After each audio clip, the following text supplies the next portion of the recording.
Dovgodko, the European champion in the Ukrainian quad last year, and a part of the gold medal winning quad that took the title in London. Yeah, she's the one woman that is still around at the European Championships from that gold medal winning quad, and two of the women have had babies and will be coming back, so we're told, to compete and start training in September and October. But I think Dovgodko will find it very hard to live with the pace of the single scullers. It's it's a different sort of type of competition to be the top of your game in the quad, to come out in the single, particularly in these tough headwind conditions. And Napkova is very, very well skilled as she goes through the 300-metre mark. And well, she's so far just biding her time there, really, in fourth place. Yeah, well, on the near side you've got Dovgodko of the Ukraine, 2 away from you, Svensson, probably physically the smallest of the scullers in this final. Then you've got Napkova, who, as I said, won the European title. That was in 2010. Of course, didn't get involved last year, and so therefore, were she to win this, she would then hold at the same time all 3 major titles, European, World and Olympic. Yeah, which is quite a feat in any sport, isn't it? It is. Lobnik of Austria had a strong start there, 22 years of age. And again, just to make the point there, she's 180 and 69 kilos. Not the biggest of scullers, but that's a very strong, positive piece of sculling by the Austrian.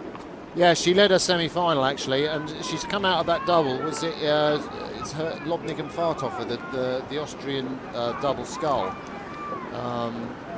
That was around trying to qualify for the Olympic regatta, didn't quite make it.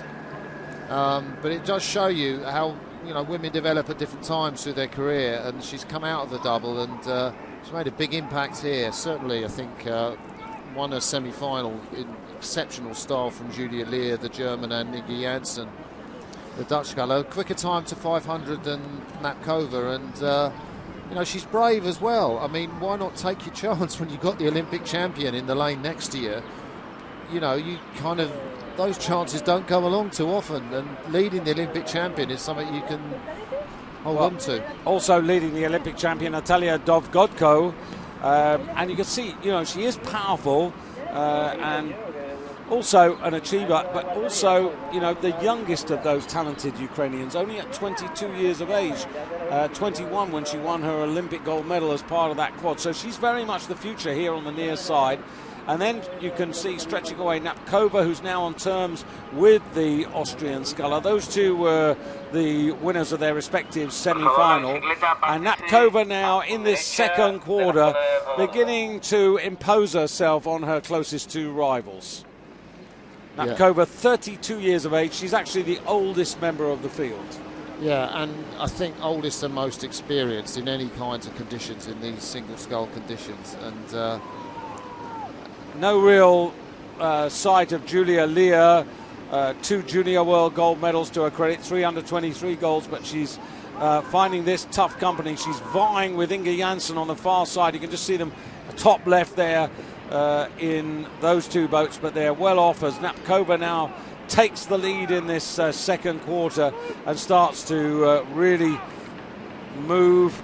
But still the Austrian Lobnik not that far off the pace, and Dovgodko, struggling a little bit. Again, a little bit of isolation on this near side to us. I think that's a top quality scull from Dovgodko. Yeah. I mean, she's ahead of Frida Svensson. We know Svensson, the Swede, has not showed the form that took her the world title in 2010, but I didn't quite expect the Ukrainian to be as competitive in the final as this. She came second in the semi to Svensson.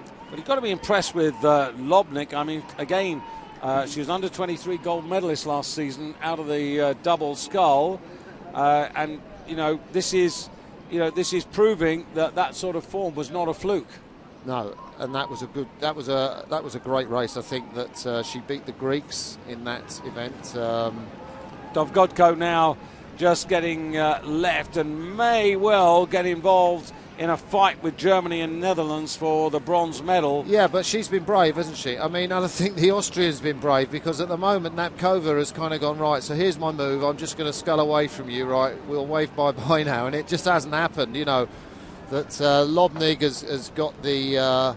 Interesting, interesting, Martin, the differential in boat speed, a full kilometre in Napkova's case there. Yeah. Just moving that boat more efficiently, that's what that time difference tells you.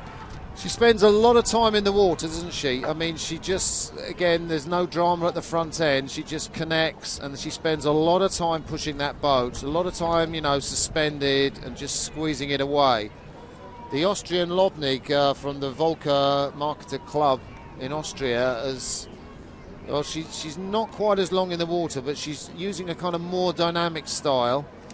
And I think she's been very, very competitive with Napkova not to let her go. But as it comes into the last 500 metres, I think Napkova's going to have a measure. Lobnig's really done her work. And you can see there, again, you know, the clear water hasn't quite appeared. You know, Napkova's working for it as we come with what's left, probably about 2 minutes of this race. Well, this would be a second medal for Austria if it continues like this. That would be remarkable. They've done very well, the number of crews they put into the European finals. Something of a revival happening in Austria, which is encouraging. I think Lobnig, she threw in a really fast third quarter in the semi-final, and I don't think she has the fastest of sprints, Lobnig. Maybe prove wrong with that, but... Interesting what Karsten may be thinking watching this. I mean, there's been some great winners of this title over the years. Rumiana Nekova, former Olympic champion for Bulgaria. She won it in 2007 in the first edition. Karsten won it in 2009 and 2010 in 2009 in front of her home fans. Yeah. So Mirka won it in 2008 and 2011, and of course Donata Vistatete was the winner last year, and we've seen already today what she's gone on to in the women's double sculls. So Mirka Napkova now over a second and a quarter clear, going through 1,500 metres of Lobnig of Austria. Dov Godko of the Ukraine well clear in third place at the moment of the Netherlands, Germany, and Frida Svensson, well, continues to be a mystery, from such a fantastic high in Carapiro, where she just got it so right on the day. But since then... she's challenging Dov Godko. I mean, on the far side, I think Inge Janssen is having a great scull over there from Holland, coming possibly a bronze medal place through Dov Godko, who's tiring, as you said she might do. And Inge Janssen is coming through, possibly to take the bronze. What another good scull from a Dutch competitor. Yeah. Napkova, easy enough. Lobnig, all credit to her. And you're right, 24-year-old Inge Janssen, who was 8th in the Olympics in the double scull, does indeed take the bronze. Yeah, she loved that as well. Her coach, Stefan de Vries, will like that little clap as she crossed the line, because she knows what it's like to beat the